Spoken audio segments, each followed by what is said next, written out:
भगवत मंत्रोदशों में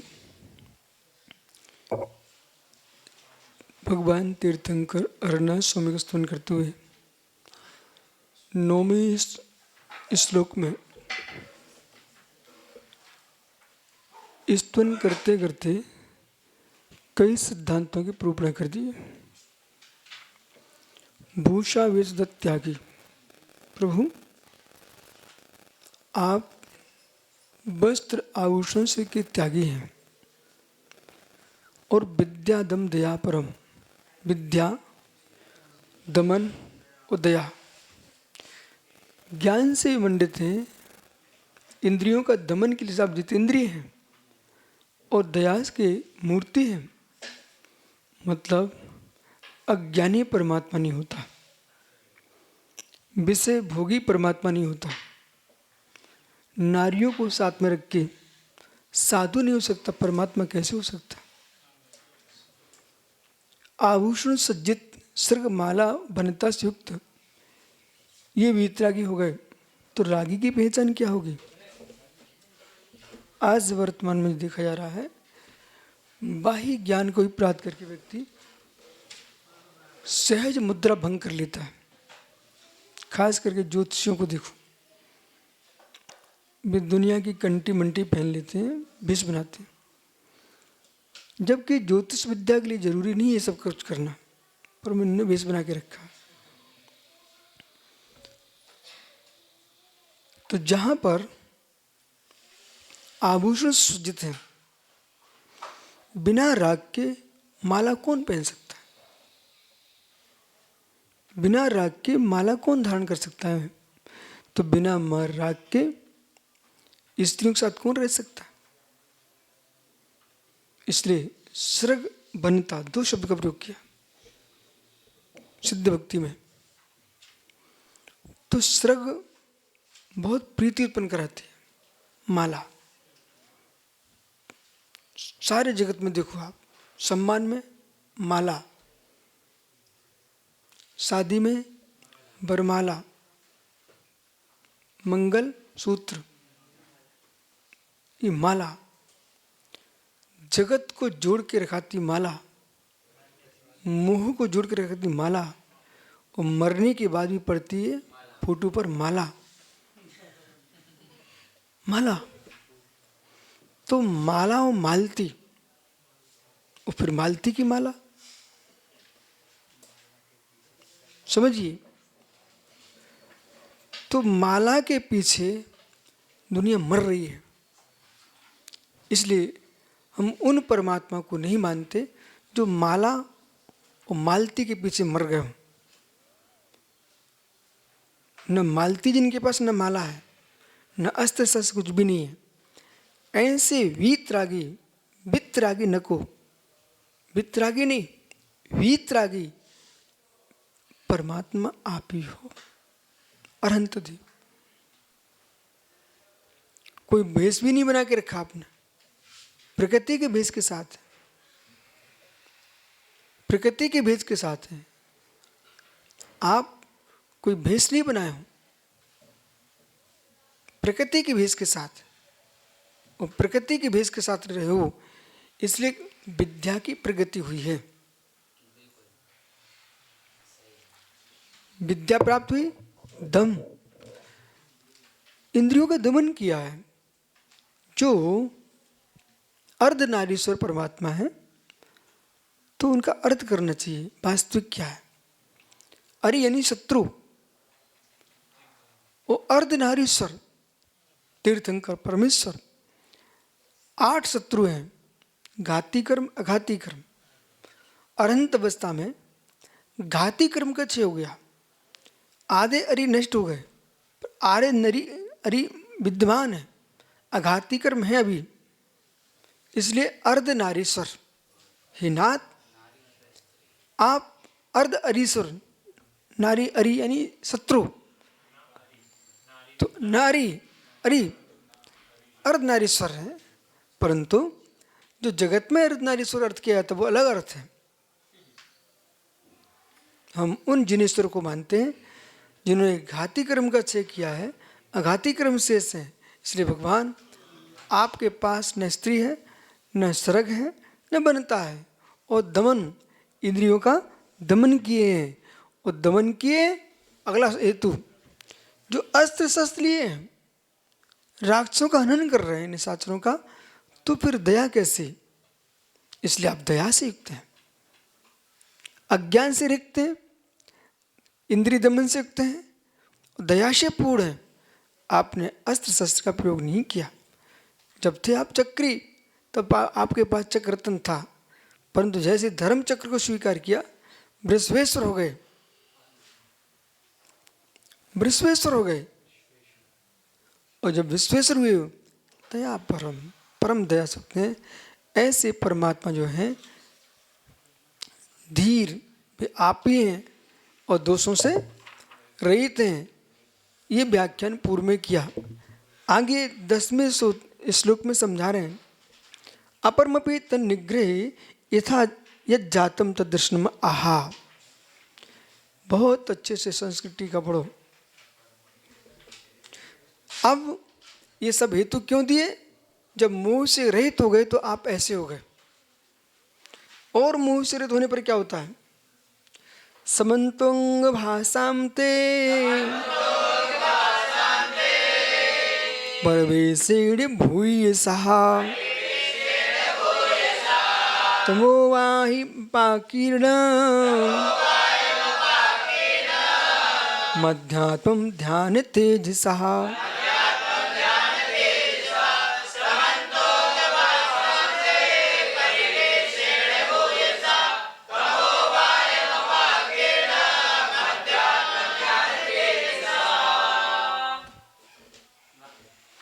विशेषता देखिए, समन्त्वंग भाषामते परवेशेण भूयसा। समन्ता, चारों ओर से फैले हुए आपके अंग भाषम।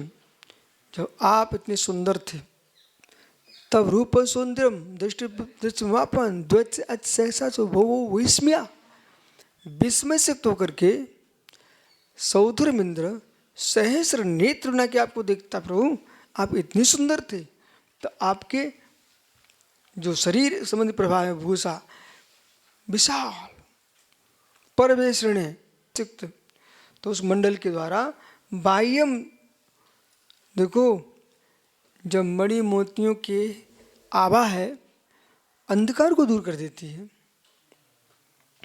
मणि मोतियों की आभा अंधकार को दूर कर देती। प्रभु आप तो परम सुंदर थे, आपके मुखमंडल की आभा तमा अंधकार को अपाकीर्ण नष्ट कर देती।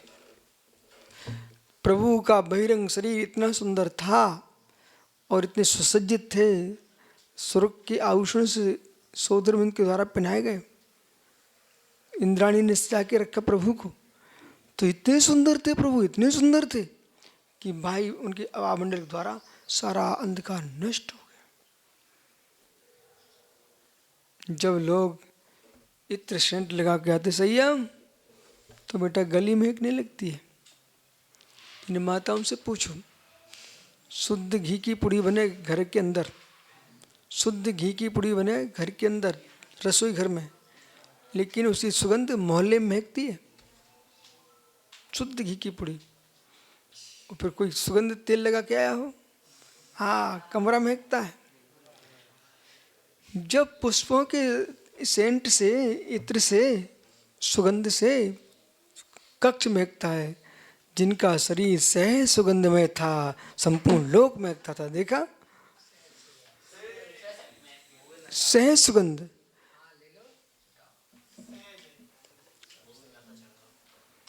तो परम से तमोवायम पाकी ने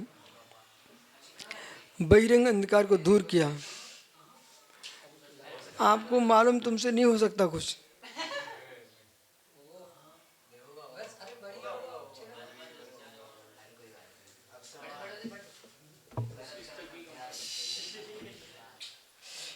तो बाहर में शरीर के माध्यम पर फैली, अंतरंग में मध्यात्म ध्यान तेज सा, वो अध्यात्म ध्यान के तेज से संपूर्ण ज्ञानवादी कर्म का अंधकार था उसको आपने नष्ट कर दिया। जब भी कैवल्य की प्राप्ति होगी, विशिष्ट ज्ञान प्रकट होगा, तो ध्यान के द्वारा ही होगा, तपस्या के द्वारा होगा। बिना तपस्या के ज्ञानी सर्वाधि प्रमधि मनाप्रिय ज्ञान प्रकट नहीं हो सकते। केवल ज्ञान कहाँ हो सकता है? जो भी वर्तमान में ज्ञानी दिख रहे हैं वो अनाचार दिख रहा है उनके मस्तिष्क में वर्तमान में। पूर्व में का पुण्य लेके ज्ञानी बन गए, समझ रहे ना, छोषम प्रकट हो गया। ऐसे ऐसे लोग हैं सुअर खाने वाले और दूसरे को भविष्य बता रहे हैं। जितने हस्तरेखा वाले विदेशी हुए हैं, इनका भोजन क्या था? ठीक है, इसलिए बौद्धिक विकास को चारित्रिक विकास मत मानिए।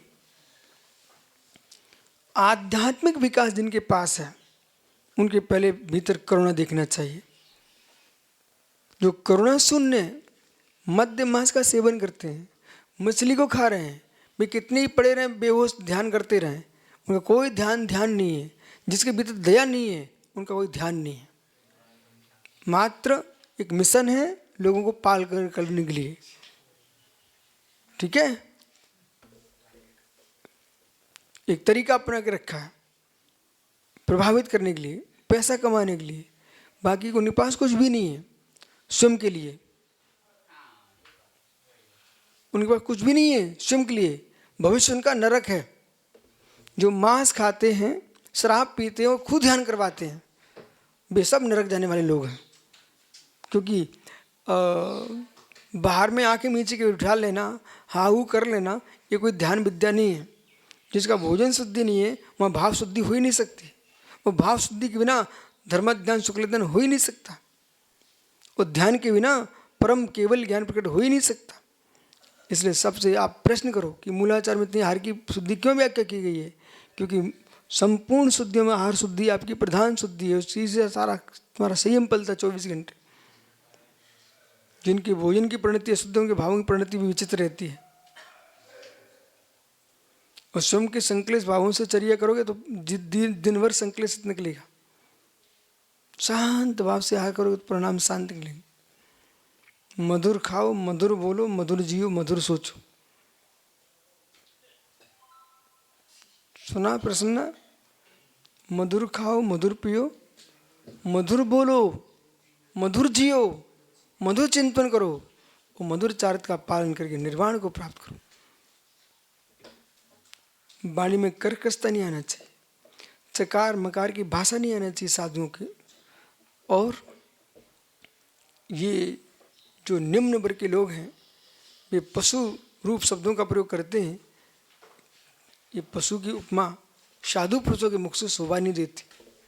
सुनना सारे संसार जीवन में, नहीं तुम कभी आपे में को खो करके और इस प्रकार की व्याख्या करो। न स्वान, न शुकर, न गर्धव, न अनड़वाहा। स्वान सुना कुछ नहीं, मात प्राणी मात को तुम स्वान को भी ज्ञानी कहना सीखो। ग्राम साधुल को भी कह करके किसी को मत पुकारो। इसलिए किम नाम ग्राम साधुल, यह सुना सोन सा ग्राम साधुल। इसलिए निर्गंतों के श्री मुख से मृदु मधुर गंभीर भांग मोक्ष मार्ग उपदेश का, मृदु हो, मधुर हो, मोक्ष मार्ग का उपदेश दे करने वाले हों, ऐसे वचन श्री जिनवर के लघुनंदन मुनिवर के मुख से निकलते हैं। श्री जिनवर के लघुनंदन मुनिवर, इनके मुख से कौन से शब्द निकलते हैं? जिनके वचन मुख चंद्र ते अमृत झरे। मात्र हे मुनीश्वरो, आपके श्री मुख से तो अमृत टपकना चाहिए। अमृत फीका पड़ जाए लेकिन दिगंबर मुनि के वचन फीके नहीं होते हैं। ये चकार मकार देहाती ग्रामीण भाषा का प्रयोग नहीं करते हैं। ये योगीश्वर तो ऐसी सुंदर भाषा का प्रयोग करते हैं कि रोता आदमी मुस्कुराने लग जाए। अंधकार में प्रकाश भर दे, उसका नाम मुनिराज की वाणी है। भाषा सुनती चारित्र चारित्र वाणी संयम है, संयम बालक संयम, सत्य अनुव्रत, सत्य महाव्रत, सत्य धर्म, भाषा समति, वचन गुप्ती, ये सब वाणी संयम के लिए है। उन मुनियों का ध्यान करना चाहिए आप लोगों को जिनके शरीर पर लोहे के आभूषण पहना दिए हो, तब भी पहनाने वाले को गाली न दी हो, जिनके ऊपर स्वान छोड़ दिए, सांप डाल दिए मृतक, तब भी ये नहीं बोले कि क्षणिक कैसा है। ओहो, जिनके शरीर को छील दिया वसूले से, तब भी कार्तिक स्वामी ने गाली नहीं दी।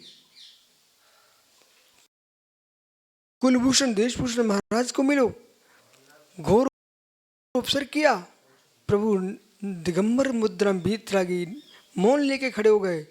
राम लक्ष्मण ने आकर के उपसर्ग दूर किया।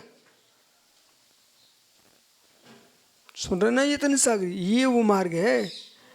अर्घावतारण असी प्रहारण में सदा समता धरण। सत्यासागर जी, ये प्रसन्नता के वातावरण मिलने पर प्रसन्न रह के बैठ जाना ये महत्वपूर्ण नहीं है। खिन्नता के वातावरण में प्रसन्न होकर बैठता है, ये महत्वपूर्ण है।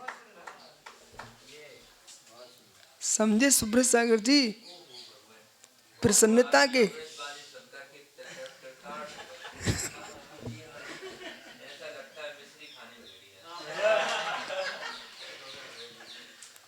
इसलिए मैं आपके मित्र सत्यासार को समझाता रहता हूं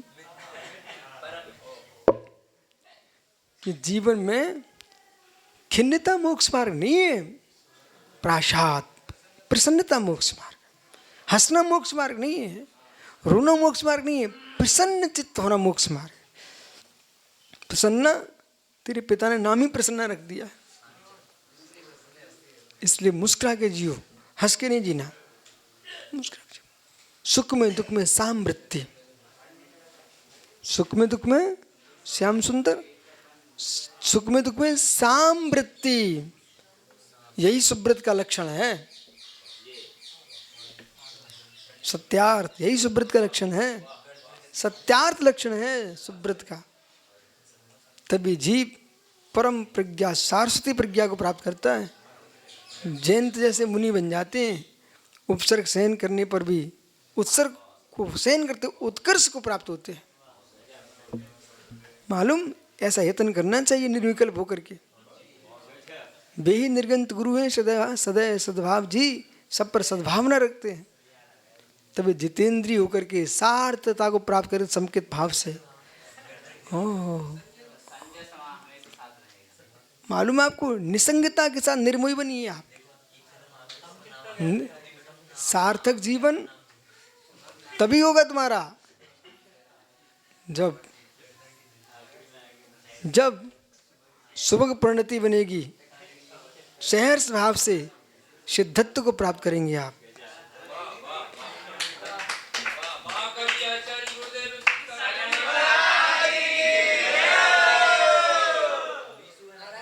समानता